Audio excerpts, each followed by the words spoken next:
BJP के लोगों ने डबल इंजन की सरकार के बाद नीतीश कुमार को काम करने नहीं दिया, नीतीश कुमार को बांस किया, बिहार का पैसा रोक दिया, डेवलपमेंट का पैसा रोक दिया। नगर निगम बीजेपी, स्वास्थ्य बीजेपी, सिंचाई बीजेपी। सर सवाल अभी भी बाद में ये आ रहा है कि मुसलमान समाज के लेके क्यों बातें उठ रही है? अब्दुल बारिक सिद्दीकी तो साफ कह रहे हैं कि भारत में जो मुसलमान है, सर देखिए, अब्दुल बारिक सिद्दीकी साहब, आप कितना पहले आप ऐसे सुनिए। अब्दुल बारिक सिद्दीकी साहब को हम शुरू करते हैं काला पानी से। वो जाके लिस्ट पढ़ ले मुसलमानों को कितनी काला पानी की सजा हुई है, पहले वो लिस्ट देख ले। भारत के इतिहास में और आजादी में यदि दुनिया में कहीं सुरक्षित मुसलमान पारसी, विवेकानंद ने साफ कहा है कि सहिष्णुता, सद्भाव, सर्वधर्म संभाव और वसुधैव। वसुधैव का मतलब होता है इस जमीन पर सबको न्याय, सबको सम्मान की बात यदि कहीं इस धरती पर है तो वो जन्नत है भारत। अब बीजेपी या वर्तमान बीजेपी के अमित शाह जी या नरेंद्र मोदी जी वर्तमान आरएसएस के किसी व्यक्ति विशेष के डर से हम डर जाएं तो राजनीति छोड़ देनी चाहिए ऐसे व्यक्ति को जिसके भीतर लड़ने की। पहले तो हम अब्दुल बारिक सिद्दीकी साहब से आग्रह करेंगे, यदि यात्रा की शुरुआत कभी देखिएगा अब्दुल बारिक सिद्दीकी साहब, तो विदेशों में जितनी यात्रा हुई ना उसमें मोहम्मद साहब मक्का से मदीना यात्रा किए थे। और अब्दुल हमीद को जब पाकिस्तान का लेफ्टिनेंट गवर्नर बनाने की बात आई तो उन्होंने कहा भारत का सिपाही रहना मंजूर है, पाकिस्तान का नहीं। तीसरी चीज, जब बंटवारे का सवाल आया था तो हिंदुस्तान में रहने के लिए मुसलमान तैयार हुए, पाकिस्तान जाने को नहीं।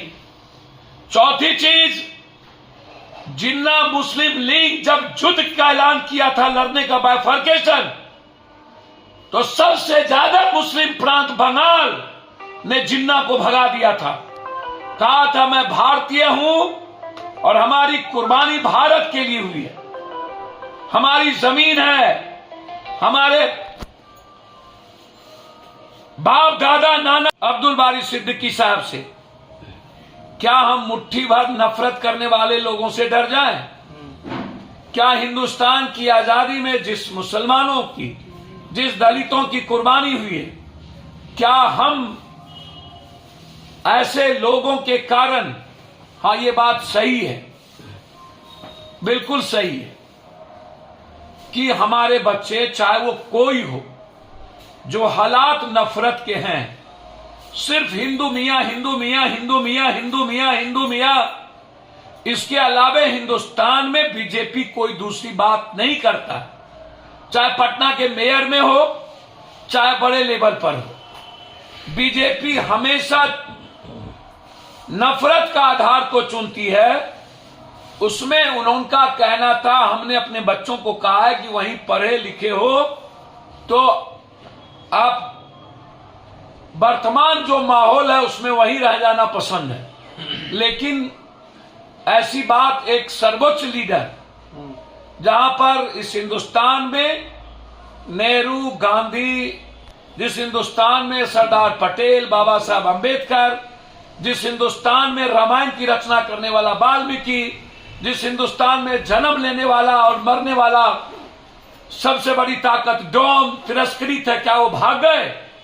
ओ अब्दुल बारिक सिद्दीकी साहब, चमाइन पप्पू यादव के बाप को चमाइन ने निकाला और सबसे ज्यादा तिरस्कार चमाइन है, क्या छोड़ दिया भारत? मृत्यु के वक्त डोम के पानी की जरूरत होती है, सबसे ज्यादा तिरस्कार, क्या छोड़ दिया भारत? जल जंगल जमीन के लिए लड़ने वाला आदिवासी बिरसा मुंडा, 9.5 करोड़ आदिवासी आज तिरस्कृत है, क्या छोड़ दिया भारत? जब डोम लड़ा, वाल्मीकि लड़ा, जब राम लड़ा, जब आदिवासी लड़ा, आप फिर हिम्मत हारोगे और इस तरह की भाषा का प्रयोग करोगे तो इन मुट्ठी भर लोगों को नफरत पैदा करने का रास्ता तय होता है। इसलिए हमें बचना चाहिए ऐसे किसी भी शब्दों से जो बीजेपी के लिए कोई नई पॉलिटिकल एजेंडा बन जाए। अब समझिए, पहले तो नित्यानंद राय जी को किताब पढ़ना लिखना चाहिए, सख्त ज्ञान की जरूरत है। गुरु गुर चेला चिन्नी, सैया भेल कोतवाल तो अब डर काहे का। ये लोग बड़ों के बाप हैं, कनियों के बाप हैं। नीतीश जी ऊंट बैठियो जाता है ना नित्यानंद जी, तो गधा से ऊंचा होता है। बड़े मियाँ तो बड़े मियाँ, छोटे मियाँ सुहान अल्लाह। पहले वो बताए ना कि प्रधानमंत्री और गृह मंत्री जी कई क्लास पढ़े लिखे, 6 क्लास, 8 क्लास, 4 क्लास। और ये बताएं कि जितेंद्र प्रसाद ने सदन में कहा कि राम पुल, राम सेतु कहीं था ही नहीं, है ही नहीं। जब मनमोहन सिंह जी ने यह बात कही थी तो हिंदू विरोधी कह दिया, और जब बीजेपी ने यह बात सदन में कही है तो हम पूछना चाहेंगे कि अब हिंदू विरोधी या तुष्टीकरण का सवाल कहां पर है। दूसरा, तीसरा, नरेंद्र मोदी जी से पहले उसको पूछना चाहिए कि महबूबा मुफ्ती के साथ गठबंधन इतने बड़े पाकिस्तानी या इतने बड़े अलग फ्रंट लेने वाले, तुष्टीकरण की राजनीति महबूबा मुफ्ती करने वाले, उसके साथ इन्होंने बीजेपी ने सरकार बनाई। आरजेडी के साथ बीजेपी ने सरकार बनाई थी। केंद्र में अटल जी के साथ बीजेपी ने सरकार बनाई थी। ममता जी के साथ बीजेपी ने सरकार बनाई थी, उसको भी कह रहा था ये मुस्लिम विरोधी। बीजेपी आई ही पूरे देश में, बीजेपी राजद अन्य लोगों के साथ सरकार बना करके। हम जानना यह चाहेंगे तो कांग्रेस से अलग करके तुष्टीकरण की राजनीति कौन कर रहा है। और असम के मुख्यमंत्री कांग्रेसी थे तब तुष्टीकरण की राजनीति नहीं हुई, और जब बीजेपी में आ गए तो तुष्टीकरण की राजनीति हो गई। हम नित्यानंद राय जी से जानना चाहेंगे कि कभी अंडमान निकोबार में जो शहीद हुए थे, जिनको काला पानी दे दिया गया, कभी 42 बिहारियों के बारे में जाने हैं? सबसे ज्यादा अंडमान निकोबार में काला पानी में मरने वालों की संख्या भारत में या तो आदिवासी की है, दलित की है, मुसलमान की है, ब्राह्मण की है, सिर्फ मलाह की है। और उसमें 42 भारत के लोग हैं, बिहार के लोग हैं।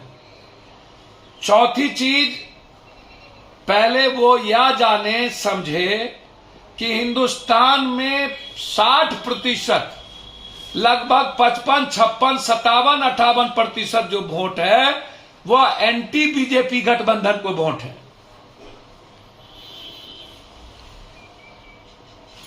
जो चौथी चीज, आराम का सवाल यदि है तो मेरा सवाल यह है कि क्या 8 साल 9 साल के अंदर नरेंद्र मोदी जी और अमित शाह जी की जोड़ी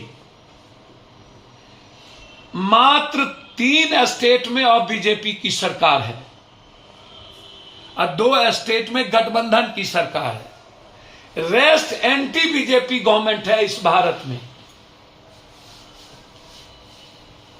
गोवा, उत्तराखंड, गुजरात और यूपी, ये 4 बीजेपी की है।